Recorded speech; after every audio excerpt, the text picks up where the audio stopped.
pleasure to be here with you this afternoon. I've been looking forward to it. And in thinking about the discussion and the things that I wanted to bring to you and to show to you, I'm especially excited to talk about and to introduce to you some of the programs and the collections and the overall mission of Cushing Library and how we fit into the university and its history and traditions.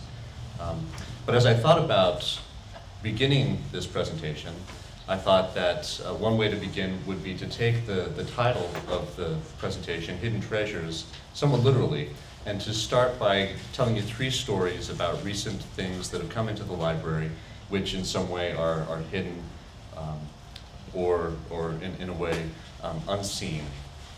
So the first thing I want to talk about is an item which we recently acquired. A few years ago, a book dealer in California who specializes in medical texts purchased a book by the classic physician Galen. This is a 3-volume set published in 1561. And it was in a relatively ratty binding, a sheepskin binding that was falling apart. And Howard Rutenberg, this book dealer, realized that he couldn't sell it as it was. And so he sent it to his bookbinder, and the bookbinder took it apart, and upon taking it apart, made a really interesting discovery.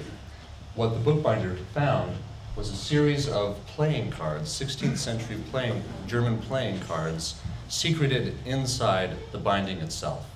And so this is something that's not unheard of, because frequently bookbinders would reuse or recycle materials to strengthen their bindings. What's unusual here is that these cards were finished. They were cut and trimmed. As you can see, the edges or the corners are rounded. These were actual cards that had been, a set of cards that had been in use. And so Mr. Rutenberg, the book dealer, speculated that it may have been that in the bindery, when these books were being produced originally, the workers may have been playing one of the games that they played with these cards. One of the familiar ones was apparently known as Rumpfen. And it could have been that when their foreman came in, they had to find some way of secreting them away, and so they ended up in the binding. I don't know that that's accurate, but it's certainly a possibility. If you look closely at these cards, one thing that you'll note is that the suits are not the same as the playing cards that we know. This is the German set, and so the suits are leaves, hearts, acorns, and the bells there are hawk bells from falconry. But one of the things that's interesting about this is that what these cards tell us is actually a great deal about how printing technology was in 1577 when these were produced, as well as a little bit of information excuse me, that fills in our understanding of books and society at the time. Much of the history of books and printing has been written by the great books, the important books, the ones that lasted, and it's easy to point to these deluxe editions or the works of the great writers and printers because they're the ones that have been treasured. But things like these playing cards or things like indulgences or broadsides, a single sheet that would be posted up on a wall, these are things that were not intended to last.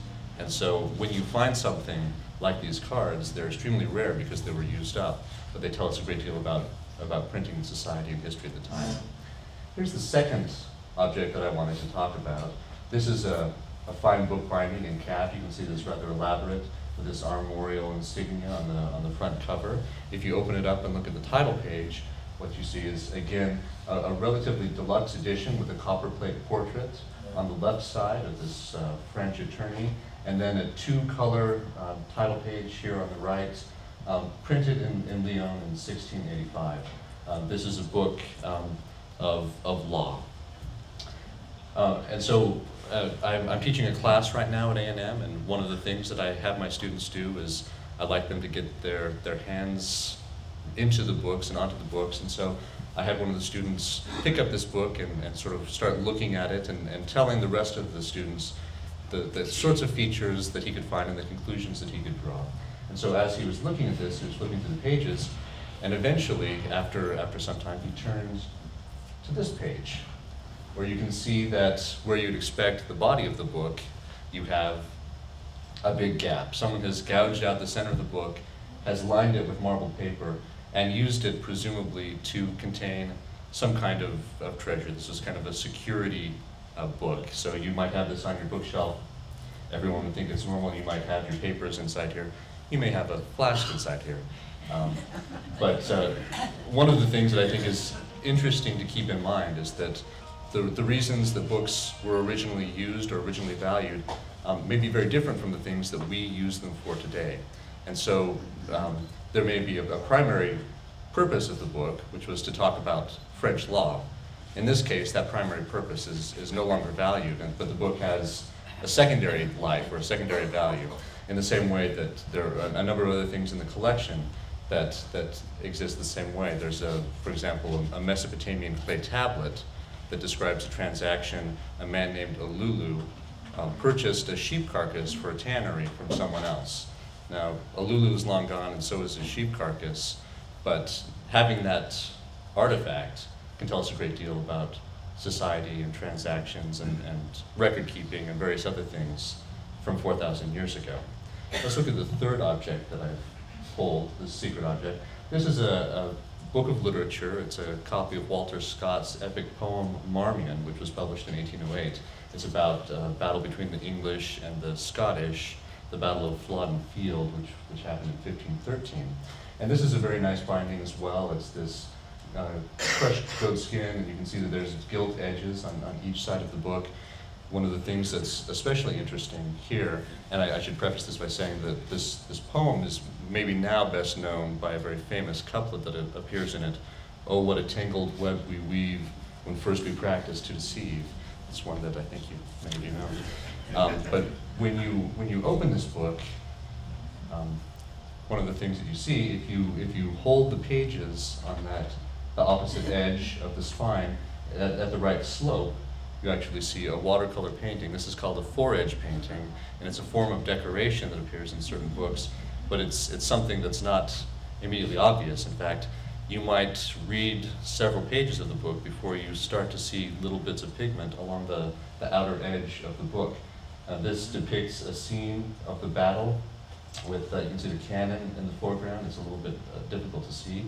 And the next slide shows, this is even better, if you turn the pages to the opposite angle, if you push the slope to the opposite side, you actually get another painting. So this is sort of doubly hidden. And this is, I think, the estate of Lord Marmion, who is the sort of anti-hero of the poem. One of the things that's interesting about this process is that in order to do a forage painting, the book has to be completely bound. So the book is in this beautiful goatskin binding, the edges are gilt, and only then do you get to kind of splay the edges to that slope and do the painting. So you have to be pretty confident in your watercolor skills to take this on.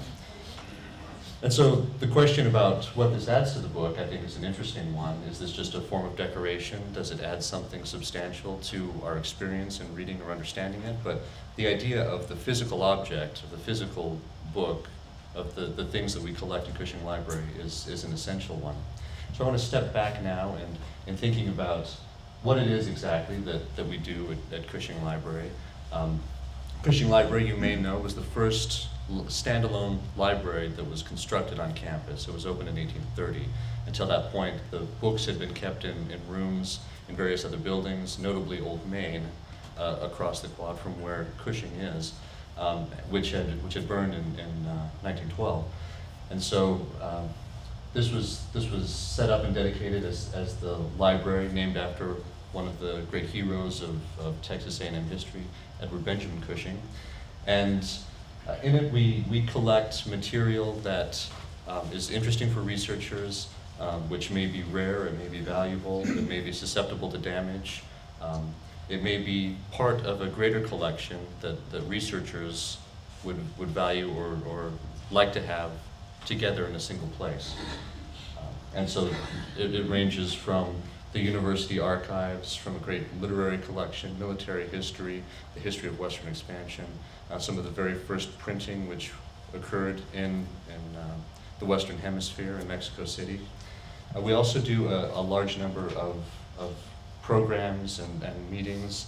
This next slide shows the Mayo Thomas Room, where we frequently bring scholars and dignitaries to give lectures, and where we also put on our own programming.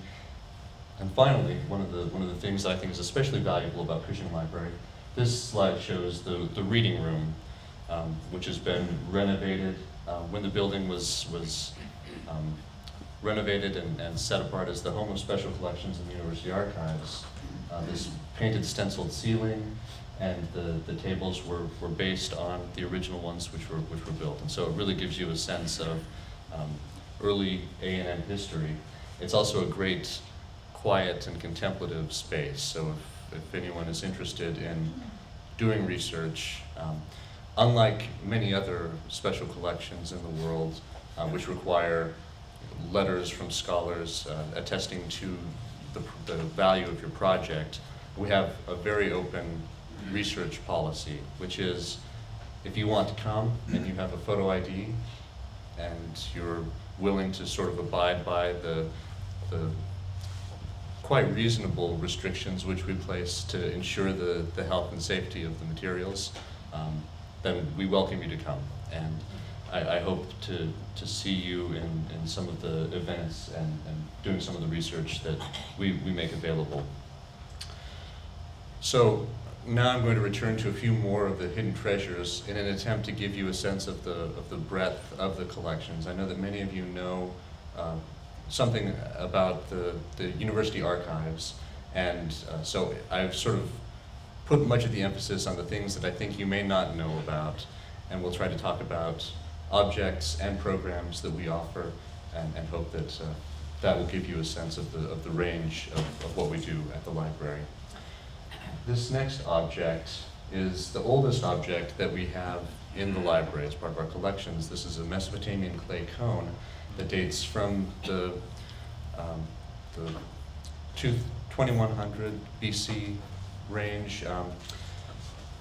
What it is it's a sort of dedicatory object, sometimes known as a clay nail, that would be used in a way that's sort of analogous to a cornerstone today. When a building was prepared, a special wall would be made with plaster or wet clay, and a cone like this one that had been carved with writing as a dedication would be pressed point first into the building.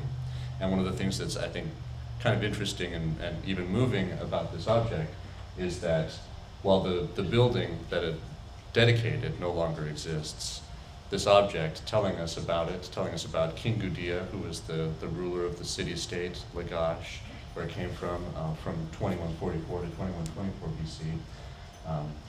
It gives us that information. Gudea was quite a well-known military commander, and statues of him still exist in the Louvre and in the Metropolitan Museum of Art. But one of the things that I find most interesting about this is the next piece, which shows a detail of the very point of the cone. I don't know if it's possible to see this, but if you look at the point up near the top, you can actually see a fingerprint, the fingerprint of the person who fashioned it originally. And so in handling this, or in encountering it, you're actually touching history. You're connecting with the person who fashioned this object over 4,000 years ago, which I think is really an impressive thing. So one of the ways in which we use our collections, as you'll see in this next slide, is to produce exhibitions. And I welcome you to the exhibition programs which we offer. We try to plan exhibitions that will be interesting and that will also show the range of interest in the collections. Right now, we're working on this exhibition, which is nearly finished, from the collections of an A&M graduate named Warren Laughlin, who put himself through school in the print shop. When the print shop was more than Xerox machines, it was presses and linotype machines. And as a result of that experience, he became very interested in the history of graphic communication and books and printing, and started collecting. And he collected some of the earliest books printed in Europe. He for example, got a leaf of the Gutenberg Bible, a great number, about 70 books printed before 1500. He also emphasized Far Eastern printing. He got some really fascinating scrolls printed in the 8th century. And we've put this collection, or this exhibition together as a celebration of what he accomplished. So you can see here the Claycomb, the antiquities, some of which we have. There are Greek papyrus fragments, there are Egyptian scarabs, there's this wonderful Book of Hours that dates from the middle of the 15th century. That's a Flemish Book of Hours. It's really a remarkable visual artifact. Another of the things that we've done with this exhibition on the next slide is shown how these objects were produced. So thinking about book production as a technology and how that technology has changed or has not changed over time. So from 1500 to 1800, for example, books were printed in essentially the same way. And we believe that understanding how this process occurs enables people to understand literature or history or the text that they're studying much more readily. And so part of the exhibition deals with how books are bound, or you can see in the background there some wood blocks that were used to create illustrations. And this feeds in very much to one of the major programs that I'm involved with, which you'll see in the next slide, the Book History Workshop. Every May we invite 20 scholars, librarians, and students and other interested parties to come to the library, where we give them a sort of crash course in all of the technologies used to produce books during this period. So they set type using pieces of movable type. They proof it to make sure that they've gotten it right. They correct it, and they put it on the bed of the press. This is a 17th and 18th century style English common press, which we use. And so they're actually making the type and putting it on the bed of the press and printing it to create a facsimile of an 18th century pamphlet. And there are a number of other things that they do as well. They also, so you can see up here in the top left, a student that's putting some of the type which has been set onto the bed of the press and then correcting in some ways. At the top, the student is printing and inking down here at the bottom right. We also involve them in some of the other ancillary processes, so they learn to cut wood blocks for illustrations, and those illustrations become printer's devices that appear on their copies of the pamphlet. They melt a lead alloy to 500 degrees and actually cast pieces of type the way that it was done. And they make paper as well, and all of these things come together in this final project. And so this is one of the ways that we're interested in introducing these historical processes to the students as a way of explaining to them how difficult this is, how taxing the work would be, and also showing them where mistakes are likely to occur.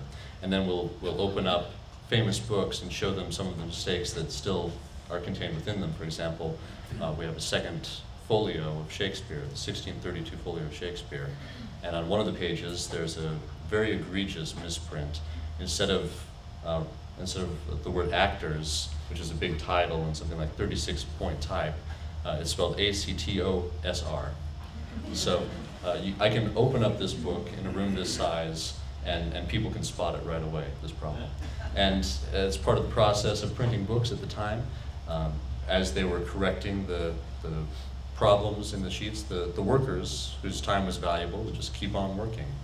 Paper was also very costly, so they just take all the sheets, even after they'd made the correction, pile them all together, and so you'd end up with some books that had the mistake and some books that didn't.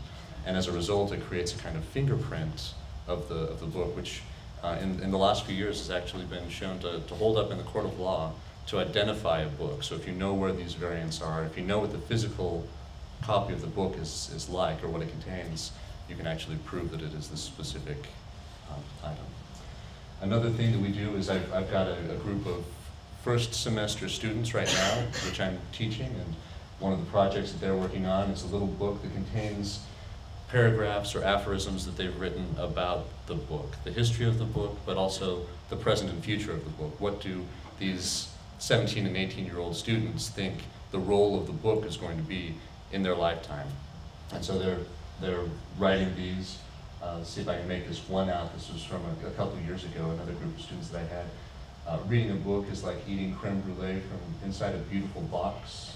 While the box is lovely, looking at it is nothing compared to I can't say the experience of the tree enclosed within, or something along those lines. So, that's something else that we're involved with. This object is what I'm including as a stand-in for the university archives and university history. Some of you may have seen this. We had a very small exhibition some months ago about Earl Rudder, General Rudder, and his experience as a general and then as president of the college. This object is something that he carried with him. This is a wooden map case, which if you unlatch it and open it up, contained the maps that the General Rudder carried with him on D-Day. And the next slide shows a photograph of Rudder.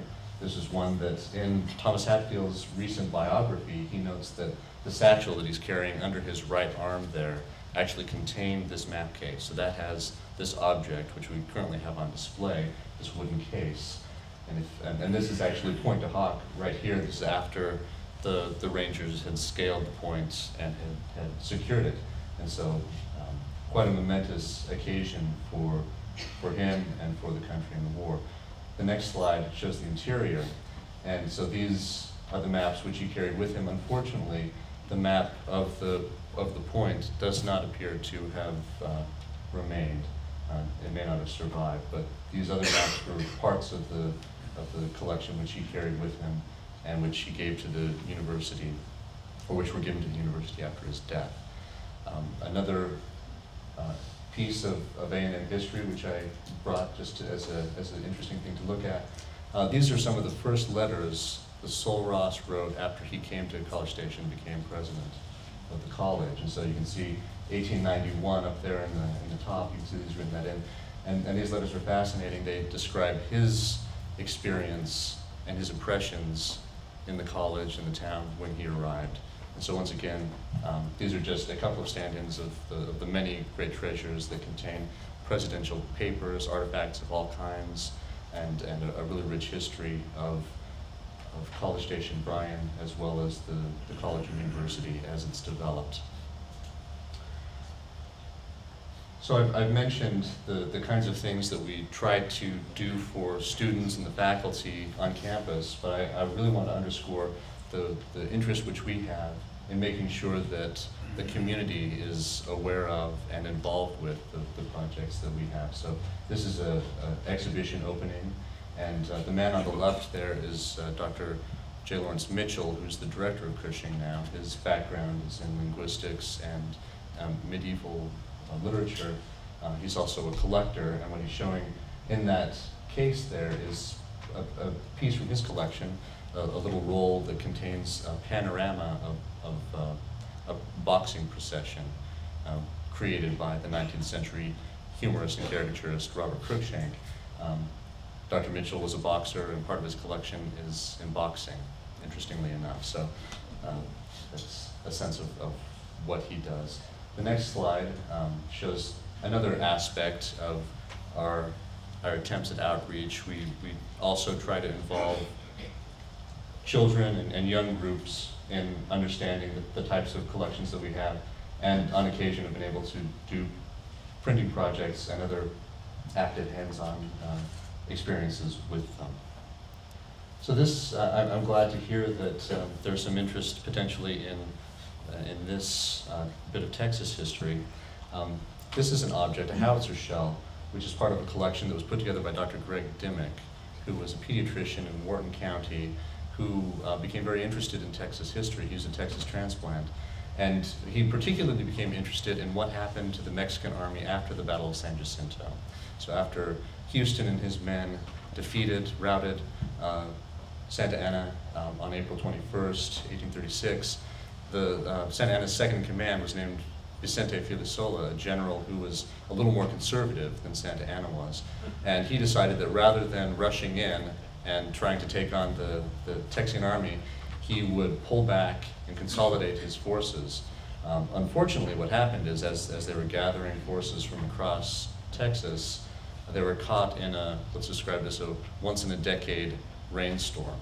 And this is in Wharton County, where the ground when it gets muddy, it gets really muddy. They have rice paddies there. as a result, they got really bogged down in this morass. And the descriptions that we have from the soldiers at the time are really remarkable. Their spurs were pulled off their boots were pulled off their feet, and in fact, their pack animals got so logged in the mud that they had to take the boxes and the packs off of their donkeys and move them to higher ground. Then they had to go and physically pick up the donkeys and also move them to higher ground. And as a result, it took them something like 12 days to retreat 20 miles or so. And so you can imagine they were dropping the things they didn't need.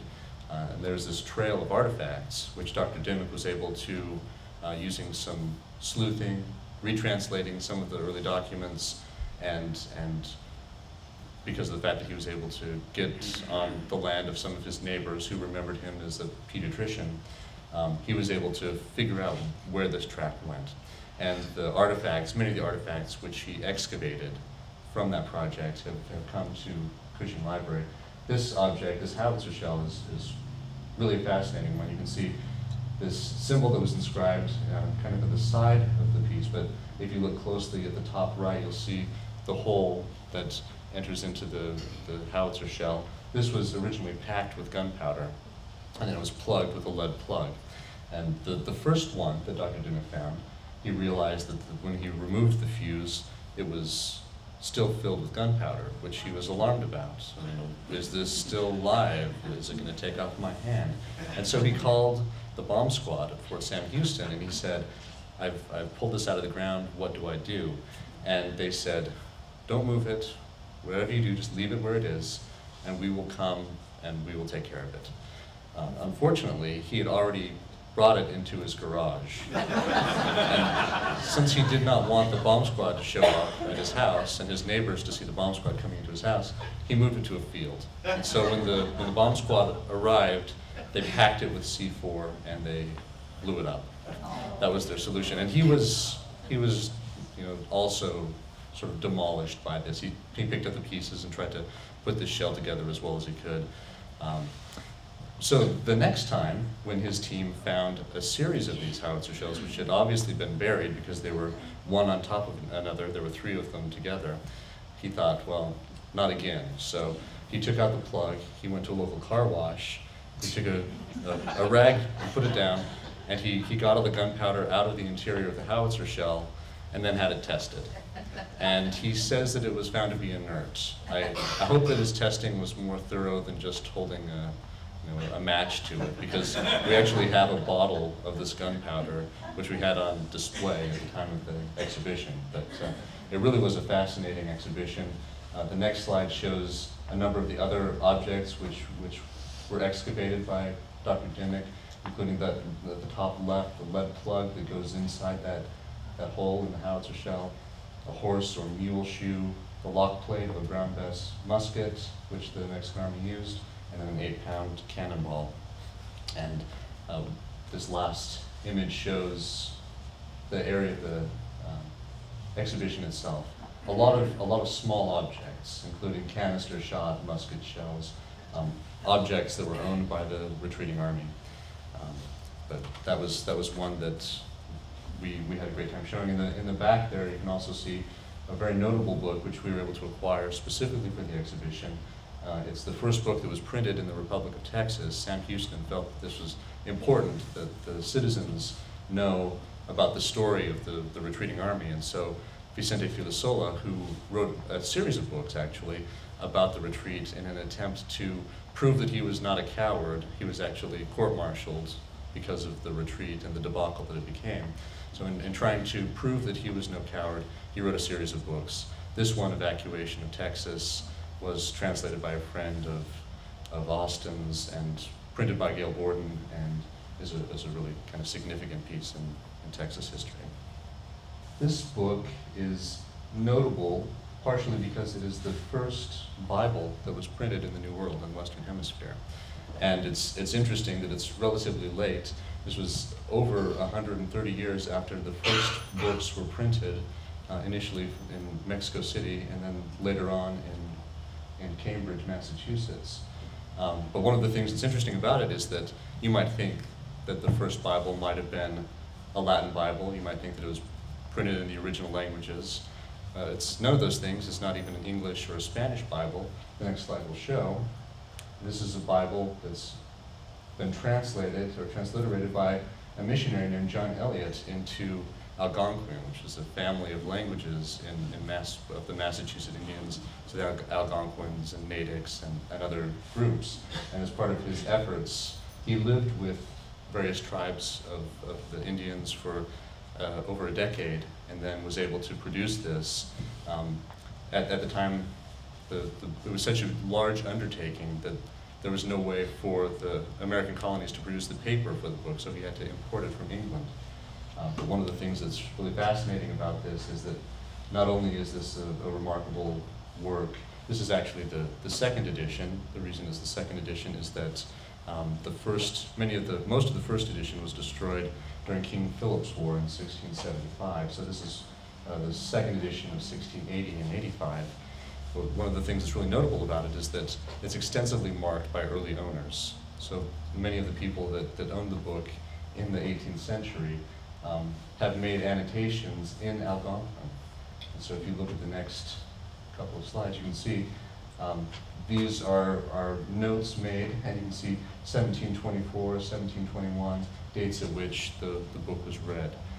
The people who were keeping track of it were doing so in the language of the book itself.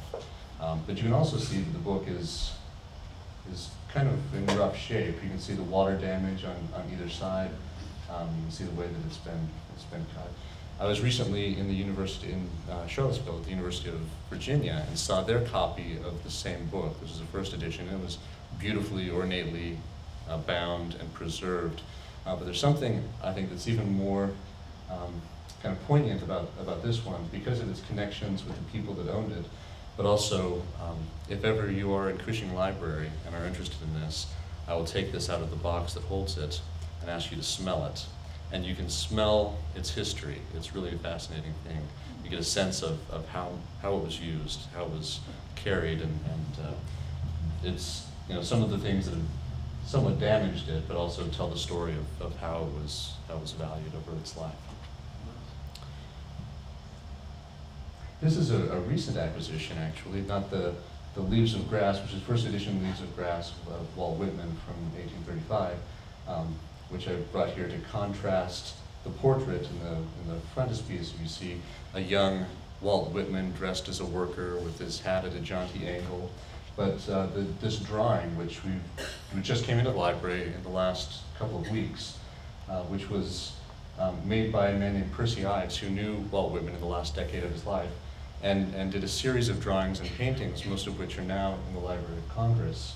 But he did this in Camden, New Jersey, in 1881, late in Whitman's life, and you can see the image of Whitman, which is quite somber and almost prophetic looking.